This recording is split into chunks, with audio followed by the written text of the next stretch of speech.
Welcome, everybody. Welcome to Real Talk with Leo. I'm your host, Hillary Ramo, right here on KCAA, where no listeners are left behind.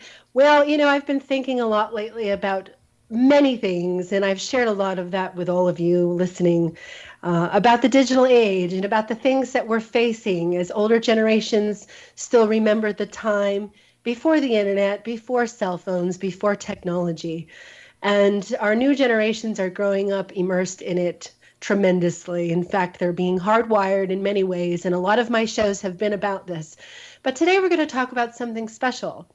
We're going to talk about the psychology of the digital age and the psychology of people using social media and becoming kind of different-minded, if you will, towards each other and oneself, and how that all translates into needing a special kind of therapy.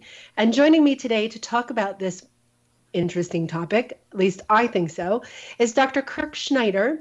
He's a licensed psychologist and leading spokesperson for contemporary existential humanistic psychology.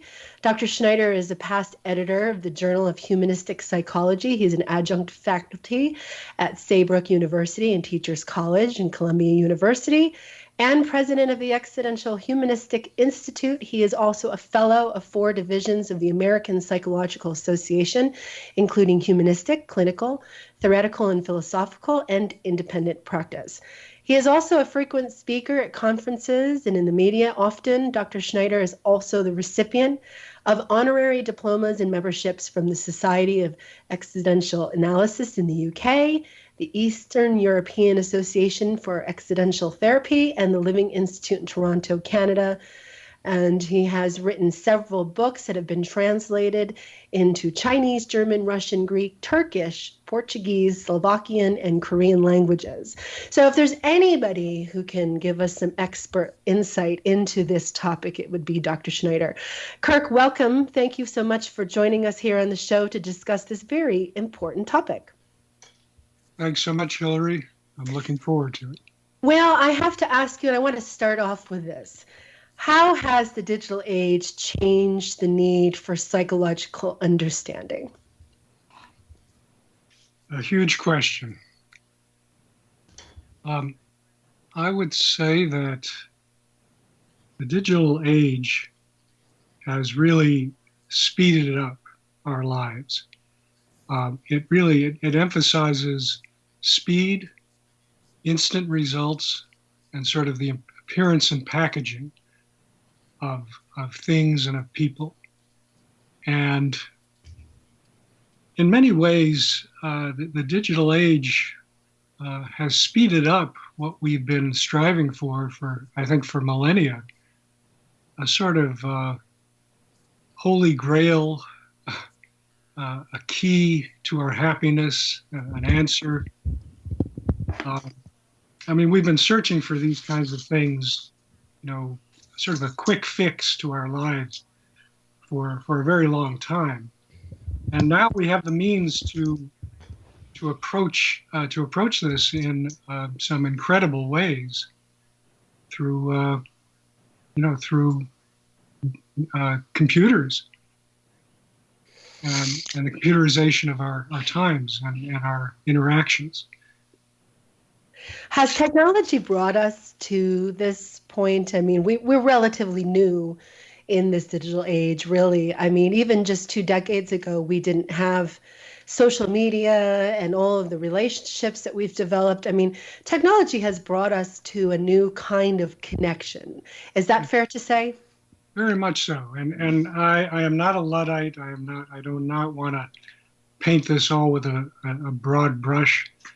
I think there are a lot of amazing and extremely important aspects of the digital age, and this is true in terms of bringing us together from places all over the world. Creating more instant communications. Certainly true in medicine, how it's helped us advance and become healthier in a number of ways. So there are many exciting aspects to this age. The question is how we use it. That really is the hinge. And that's a big question, too. It's a big question on a lot of people's minds, in fact. I know by speaking candidly with some close friends who are parents and have children in young grades, K through 12, a lot of their concern is about how to deal with the oversaturated connection that you have because of technology, and telling them to turn off this and, screen time. And how is screen time, let's go into this a little bit to start off. How does screen time affect the developing brain of a child? Well, I can't proclaim to be a specific expert in this field. I think people like Sherry Turkle are probably more focused on the evidence around issues like this. But from my overall study of the evidence, it seems to affect kids' attention spans. It seems to limit their capacities, potentially can limit their capacities to be more present in the absence of stimulating devices. I think it presses kids to move towards stimulation rather quickly, to feel lost without it, to feel lost without their iPads or iPhones, without some kind of imagery that they're dealing with, on those devices, without or perhaps communication with other kids. I guess one concern is to what extent are kids able to maintain a deeper sense of day-to-day life in the absence of these devices, a sense of nature, of being able to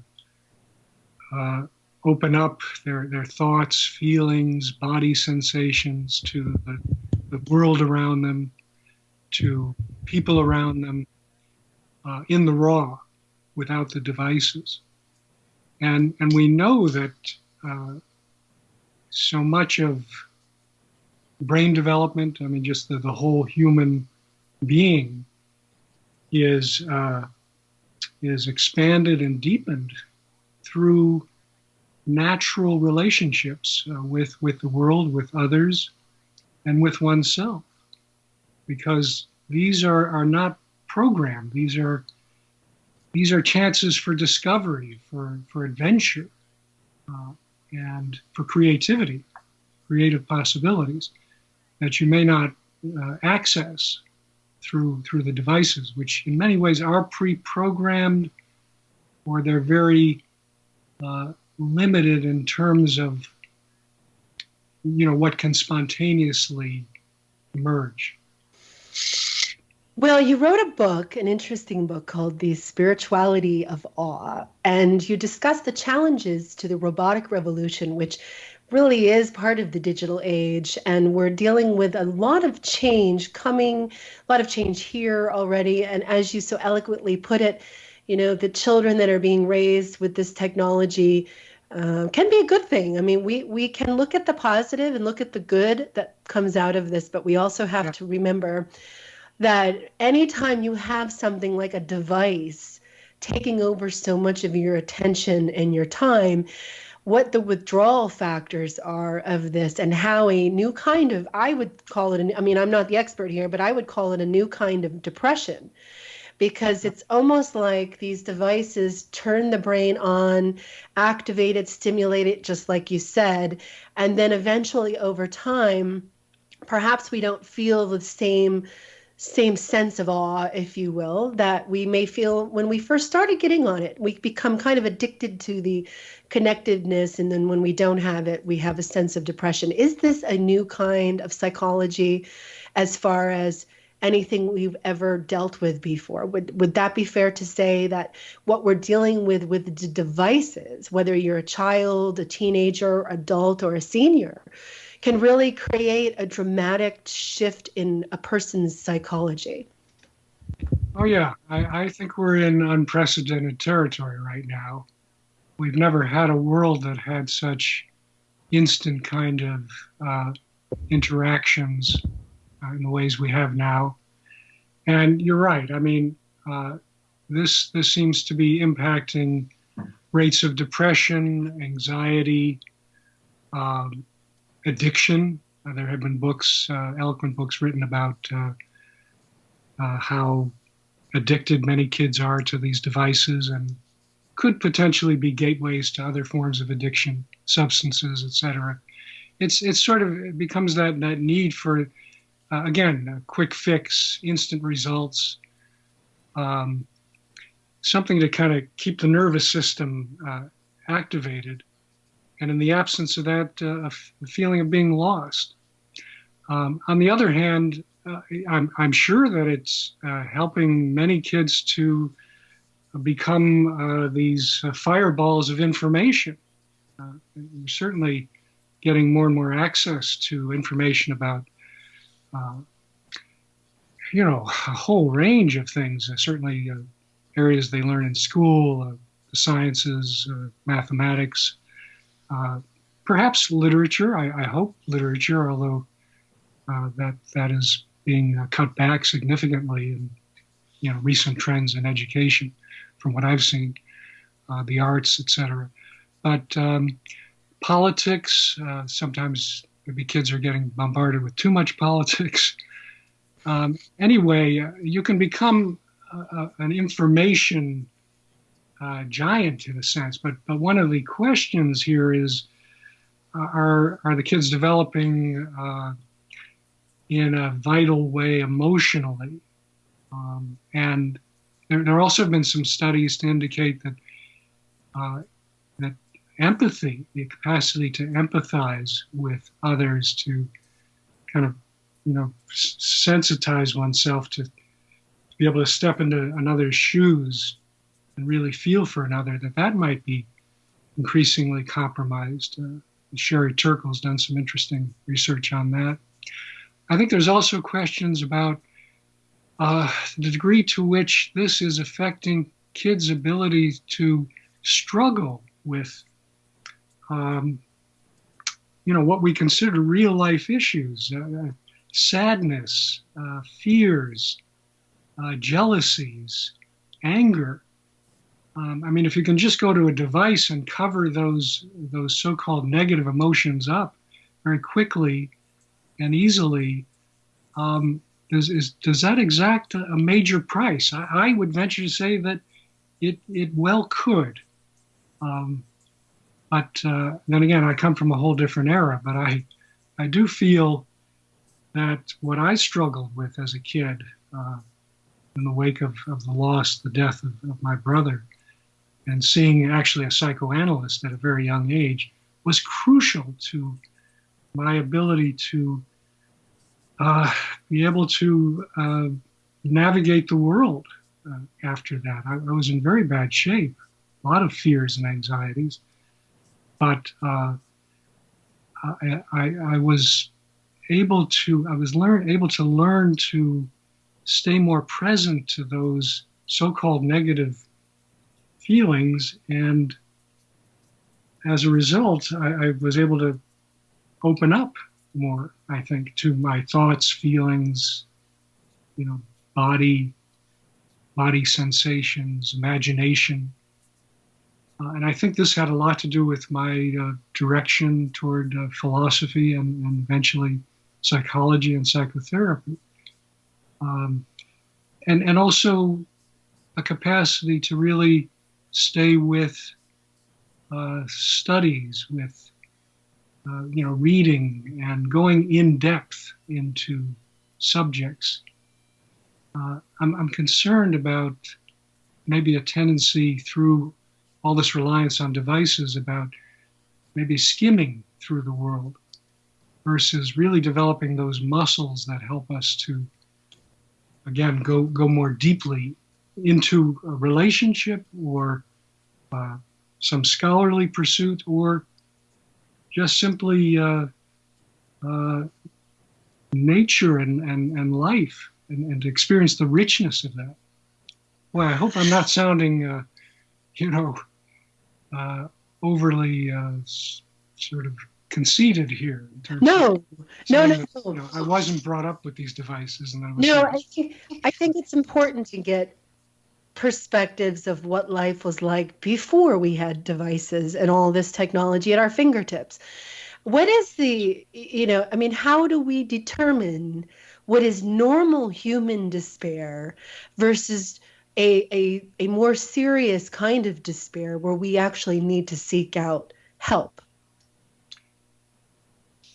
well, the dividing line is not always crystal clear, but I would say when a disturbance or a, a disorder is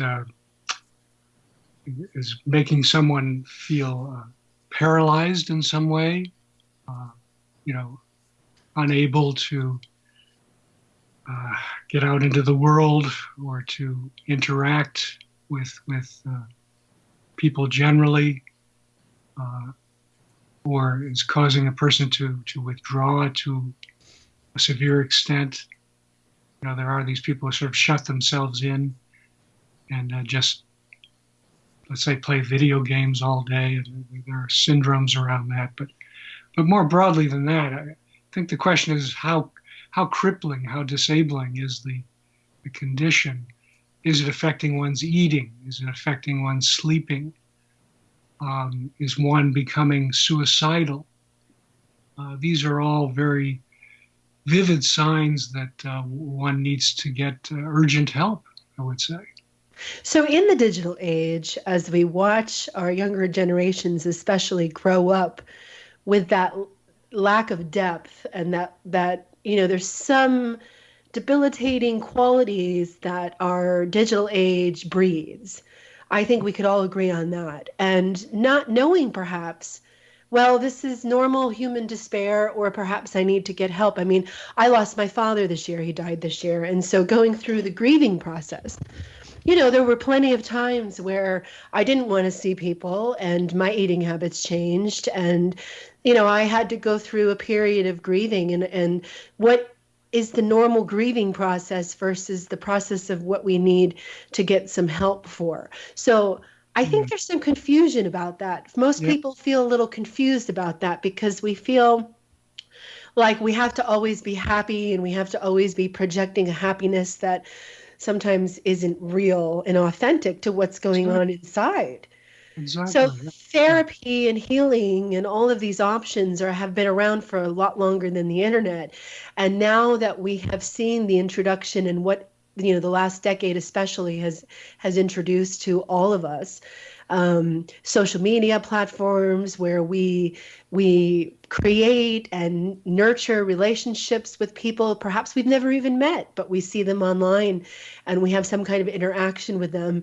It has always felt a little bit cloudy to me with some of those things because, it's not like meeting someone for lunch or walking down the street and having a conversation with your neighbor. There's been a difference for me. Maybe that's because I'm an old person and I'm not, yeah, I'm used to life before the internet. But these other people who grow up with it don't know any different and they see it as normal. And it can often create a sense of false identity. Don't you think that social Yes. media creates and breeds a sense of false identity? So then how can you really know yourself or anyone else through the mirror of it? Well, yes, that's a great question. I mean, I think these things, these devices, can create a sense of illusion, the illusion of power and control, and as a result, it becomes a kind of it can become a thin experience of oneself and others. Um, just harking back to what you were saying about these so-called negative emotions, I think what people need to realize is these quote negative emotions are paradoxical, like so much in life, and to experience the sorrow of a great loss is not at all, not all a horrific experience. I'm not trying to downplay it in any way. It certainly has many horrific sides, but it also allows one to experience life in a fuller and a more poignant way. It can sensitize one to the preciousness of every moment and of every moment one had with that figure, that person that they lost in their lives. It can bring out emotions that wouldn't otherwise be brought out about family, about one's own health, one's own need to engage life in a certain way, or creative, possibilities for living. It can sensitize one, just as anger can be a two-sided emotion.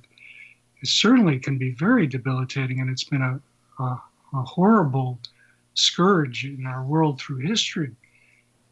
But anger has other sides. It's also a way of standing up for oneself. It's a righteous indignation. It's been the fount of some very important revolutions on behalf of humanity, not just in a dehumanizing way. Would you think that most people have a dysfunctional relationship with anger? Could that be a blanket statement that might actually be right? Because what I've watched, especially in the our collective larger picture, in politics and that sort, it seems like anger is something that people look down on, and they say, well, you're angry, so therefore I automatically discredit you, especially in our new age movements, where spirituality is about you are so evolved, you've overcome anger. And yet I've always felt like that wasn't being authentic to my humanness, because you're absolutely right that sometimes anger is an appropriate response, especially when it's righteous or you're sticking up for yourself. And so therefore, like joy or love or any other human emotion that we can experience, shouldn't we make room for these things and stop feeling so bad about feeling this way? I think so. I mean, I think life is the whole enchilada. I mean, it's messy at times. It's a beautiful mess. If this is the key, I think, or this is significant, if one can be present or more fully present to that which is emerging within oneself, to let's say anger. If one can stay with it rather than just acting out on it impulsively, stay with it, work with it, and try to discern the valuable aspects of it. Now, I realize that that's hard to do quickly in the heat of a moment sometimes, but I would say that depth psychotherapy, existential-oriented therapy, which does attempt to help people to cultivate presence in their lives, can help people to work with these emotions in more discerning ways, so that when it's, as you say, it's perfectly appropriate to assert oneself or to express anger in a moment. It's not a runaway train. It's some kind of righteous indignation, and it's something that one can stay with and work with. But I also agree with you, yes, that in the world today, and unfortunately in many of the kind of new age and even liberal quarters of the world, we are getting a rather hair trigger around allowing sort of the messiness of life to enter in. And I suspect, I don't have any direct evidence for this, but I suspect that has something to do with, again, a real over-reliance on the quick fix, instant result, machine-mediated consciousness. that we're immersed in, where it's harder and harder for people to tolerate anxieties or discomforts, upsets, because they're so used to the quick answer and kind of the regulation or uh, the sanitization of life, if you will. Well, interestingly enough, I was speaking to a parent and they were telling me another story about a child in the classroom who was asked a question by the teacher. And he picked up his phone and Googled it and read off verbatim the answer that Google gave him. And the person that, went home and told mom and dad was somebody who watched this and was so like, oh, how do you do that? How is that even fair? But how many people turn to Google or to search engines for answers more than they go within? I think that that's a very telling tale and sign of where we're at. And I think that in order to be proactive in helping a human consciousness grow and evolve through their lifetime in a healthy way, we have to remember that not all the information that we need is accessible by the digital age, that this is not, Google is not God. And, you talk about the miracle of the unknown in your new book, The Spirituality of Awe, Challenges to the Robotic Revolution. And you talk about, humility and wonder and the sense of adventure towards the life.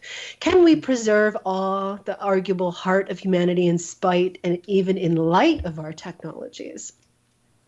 Yes, well, that's the huge question is, can we preserve this really core human capacity to experience a sense of participation in something much greater than ourselves, and to really take that in with our whole bodily experience?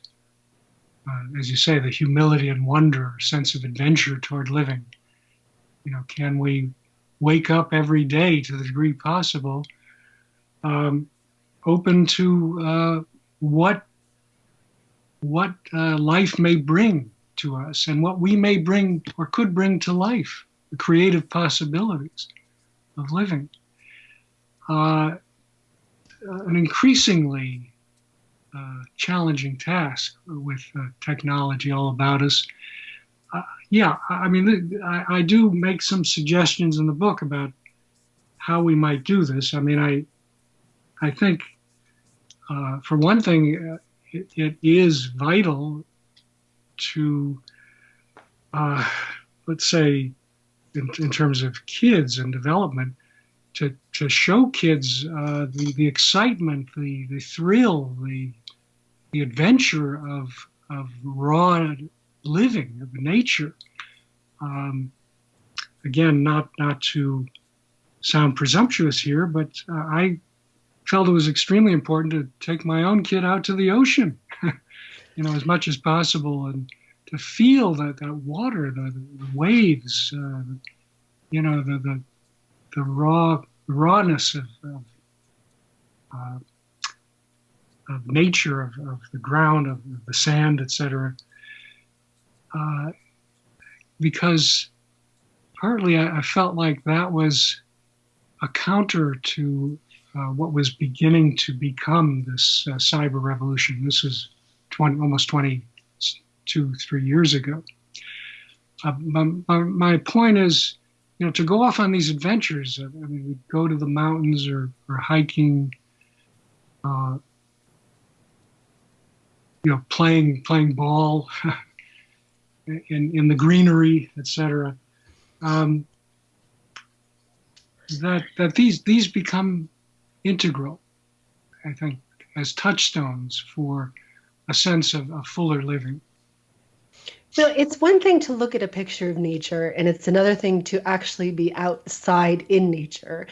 And my concern is, as people become more and more accustomed to having their brain connected to the digital screen and what that offers you. I mean, you can watch a beautiful video of nature. It might calm you down. It might make you feel a little better, but does it really do the same thing as being outside in it? I don't think so. I think that there's a drastic difference between playing outside as a child, using your imagination and interacting with the elements of nature, um, getting dirty and enjoying it, and versus sitting down in your living room with your iPad and watching a video of nature. It doesn't do the same thing, but yet we're accepting that this ability to be able to kind of compromise. You don't have to go out and get dirty. You don't have to think about it too much. You can just watch something and then turn it off and go about your day, is actually going to create a generation. We have the baby boomers who are coming into their adulthood and older ages now. But what are we going to have when the digital agers grow up and they become adults and they have burnt out? I mean, you talked earlier, which I found this very interesting, about how our nervous system is stimulated with our interaction online. What happens when that burns out and we've become so overstimulated that our health is affected and we have to shut off and turn it off? I mean, when do we walk away? Yeah, these are all great questions. I think your point about the simulated not being the actual is very well taken. This is the map territory problem. Is the map the territory? And we're moving more and more toward a world in which we're just surrounded by maps, virtual realities, if you will, and less and less the actual reality of, again, raw contact. I agree with you that there's a danger in raising generations to see the simulated as the real, and what happens as they grow older and are perhaps seeking something more than the simulated, seeking deeper love relationships, let's say, which naturally come with very difficult sides, sometimes tragic sides, certainly bring up pain as well as great joy. Will people be missing out on the capacities to experience those fuller ranges of their being because they're raised on and reliant on a kind of manufactured world? Another problem is that world, as exciting and creative as it can be, and again, I do think some virtual realities can be quite stimulating and engaging and even discovery oriented for sure. But they're still programmed at some level. There's still some kind of overall control. It's a controlled environment, and that's very different than being out in nature or being with another person where you really never know at any moment what could emerge, which could be, of course, both scary, but also very, very enriching as far as experiencing or having a fuller experience with that person or with, the environment you're in. It's one thing to read into something online. You hear a lot of stories where people meet online, they fall in love online, and then they meet the person, and it's completely different than what they experienced with just being online. How would that be explained psychologically? I mean, it's a good question. I mean, how if you're dating online and you meet somebody online and fall in love and you have this digital relationship with somebody that you've never met in person, and then you meet them in person perhaps, and you suddenly it's not quite what you thought. I'm curious about the psychology of that because, we didn't have online dating Right. 20 year, however many years ago. I mean, the internet is only about 30 years old. So Right. if you were to fall in love and then you meet somebody in person and it's not that, how does that explain psychologically? Is that a mental illness? Is that something that's completely misperceived? Or is that simply a product of where we're at with our technologies and our human consciousness? Well, I'd say all of those things can be extremely disillusioning, clearly. Well, I wouldn't call it a mental illness. I have issues with that, the idea of illness.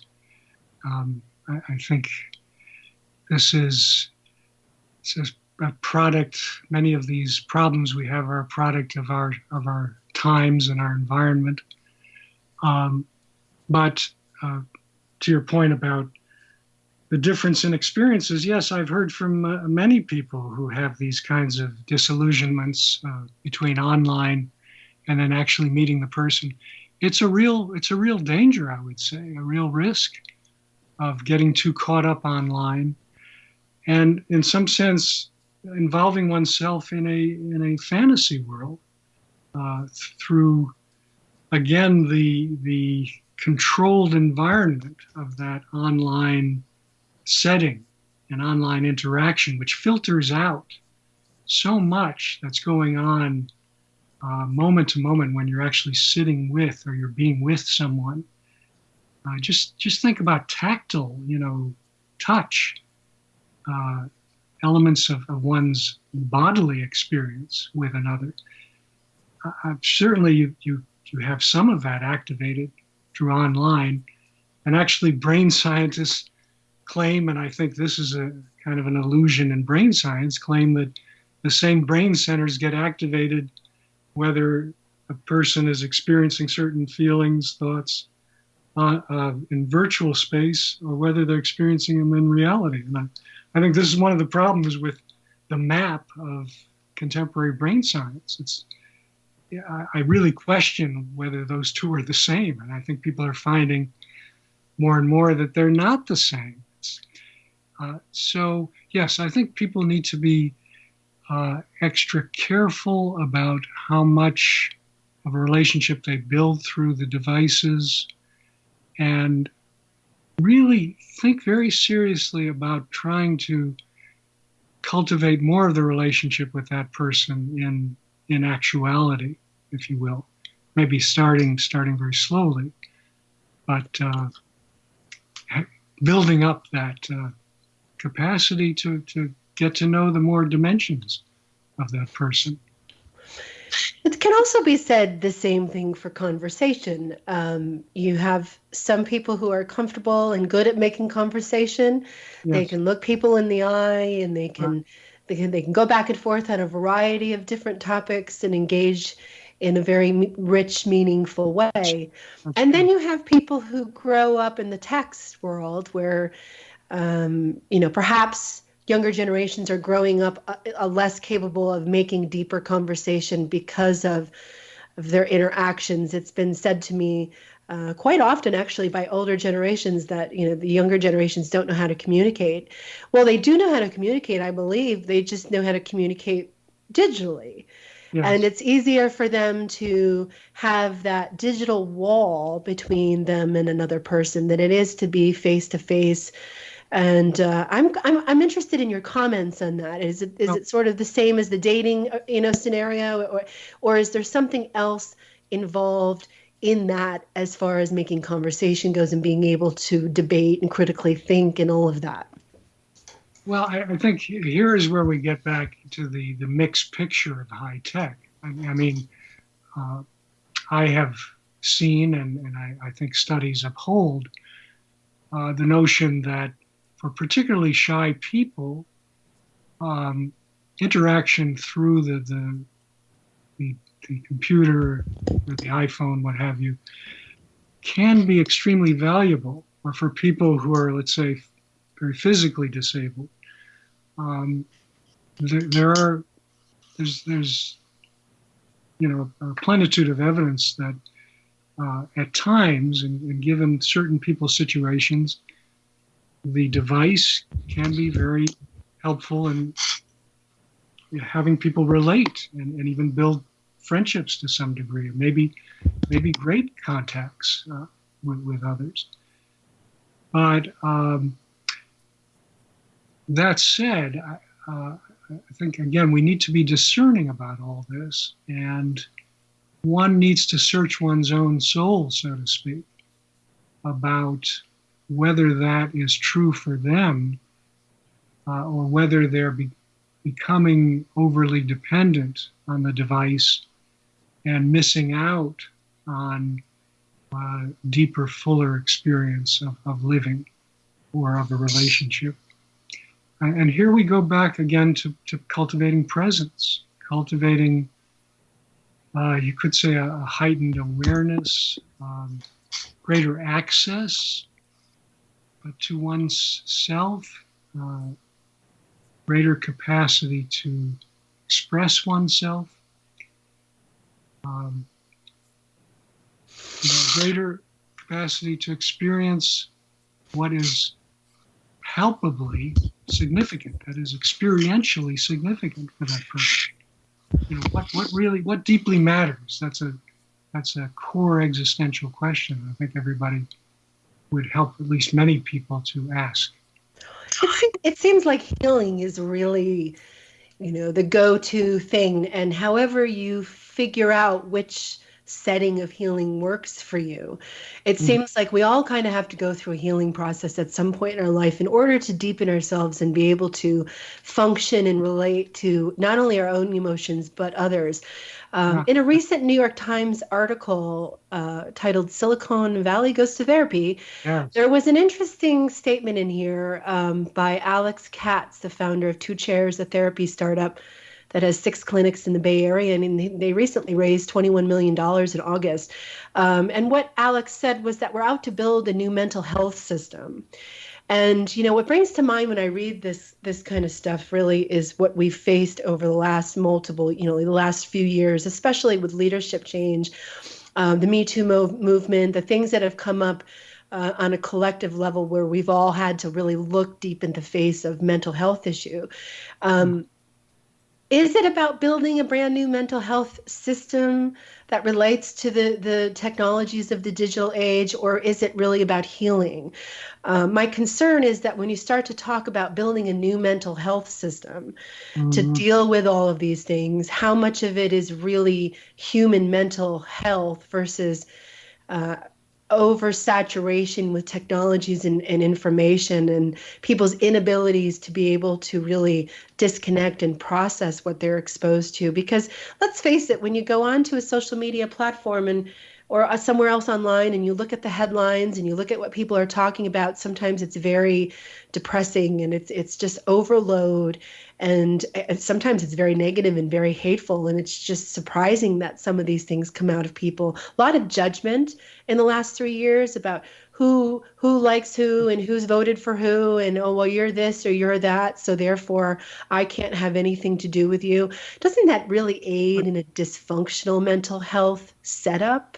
Yeah. I think, well, I love your question here because, again, we're pointing to the problem of the quick fix. And actually, it goes right to an issue that I've been advocating and have a publication in Scientific American about, and will be coming out in the print magazine, actually, in November, on calling for a psychologist general of the U.S. to really focus on helping advance the well-being, particularly the psychological well-being of our country, which is lagging in so many areas, as we pointed to before. But that said, really what I'm advocating here is for focusing on more healing relationships and on relational ways of improving the mental health system, longer term, more intensive, more emotionally corrective relationships. I think this is what is so needed by so much of the population that feels a deficit of these fuller, more experiential and raw relationships that we were talking about before. And I share your concern about what was put in that article in regard to systems, these clinic systems. I'm not quite sure what that means, because the article also points to the increasing use of apps to help people with their anxieties and so on. Now, I think all these things can be helpful. These shorter term, more programmatic approaches to mental health can be helpful at a certain level for certain people. The problem is when we see them as be-all and end-alls. And that's my fear, is we're seeing things like that purport to solve our problems, to give us that holy grail or the key to happiness, in a few sessions or what have you. Too frequently, we're seeing those as the end goals, and I really think that those should be seen as possible footholds for many people, footholds toward a deeper and fuller connection in a healing environment, with another person in particular, where they can cultivate these capacities for more presence to themselves and the world. I have to agree. It's funny that we started out in this digital age seeking a better connection, not only with our signal, but with other people. And here we are talking about how has that really superficialized the word and the experience itself. The article also talked about these apps that you spoke about and how they're talking about online therapy and connecting to your therapist and working with your therapist through like FaceTime or Skype or some kind of thing such as that. But they also made a point to mention that this mental health data could be bought or sold by third parties. And here's where my concern comes in, because privacy is not dead, and I believe that we should really stand up for it righteously. And if you're going to get online and you're going to discuss your most intimate details of yourself with somebody, shouldn't you have a right to say no to being a study subject for data collectors who want to buy and sell your problems? Absolutely. I strongly agree with that. Yes. How do we protect ourselves from that? And how does that almost deter really a kind of trust? And, it's a vulnerable place for somebody to be in when they start to open up to a therapist. Traditionally, it's done in an office setting, face to face, and you're by yourselves, and there is no eye on the wall watching you or recording you or listening to what you're saying. And I don't see too many people questioning that. I mean, I do see some, thank God, but I don't see a lot, and I worry about the people that grow up also in that kind of setting, thinking that, well, I have nothing to hide, so therefore I can talk about everything, all my problems, and if somebody records that and sells that to a third-party broker, or, how I don't think people really understand how data is collected and sold. And I think that we need to talk more about that. I know that might be a different kind of show. However, if people were more aware of what the digital age brings as far as invasion of privacy, we might be a little more quick to advocate for the protection of our privacy and for the sanctity of the one-on-one connection and trust and conversation that comes with somebody who's able to help work us through that. We don't need to put everything online, do we? No, I very much agree with you, and this is an issue that's going to have to be worked out, obviously at the legislative level, as well as at the societal level, broadly speaking. I believe very strongly that optimally it's best to be in a private, sacrosanct setting, like an office, and I believe preferably an office that gives one a sense of home, that's surrounded by warmth and warm sort of trappings to help someone feel a safety to be able to go more deeply, more intimately into their concerns. And the shift away from that is, again, all part of this move toward what I call roboticism, where we're increasingly emulating machines, we're emulating an efficiency model for living. But my ultimate fear is that we're becoming machines. And I Well, think isn't that possible? what's I that? mean, isn't that possible considering how often our brains are connected to a screen and we are scrolling and, doing all of this? Aren't we in effect changing the way our brain actually functions? That's very possible. Yeah. I know that there are people who actually advocate for that sort of quote, transhumanistic direction. Authors like Ray Kurzweil would like to see the person become, well, he calls it the singularity, the point at which you'll no longer be able to distinguish the machine from the human. But it would bring about all these, quote, great things like a perfectly peaceable society. We'd be virtually immortal. I mean, I know these things are fairly far off, but I think we need to be careful now and really be thinking through the implications of where we're moving with all of this. And certainly, depth psychotherapy, the focus on cultivating awe, are important challenges to this headlong direction because they make us more and more aware of the price we pay by moving toward this sort of efficiency model, and also they point us to a world that could be, I believe, much more expansive and enriching as far as living. And we're in an era where we have increasingly the ability to pursue such a life. Well, those are great words to end our show on today. Thank you so much, Dr. Schneider. You can go to kirkjschneider.com for more information. You can read about his books and his latest articles.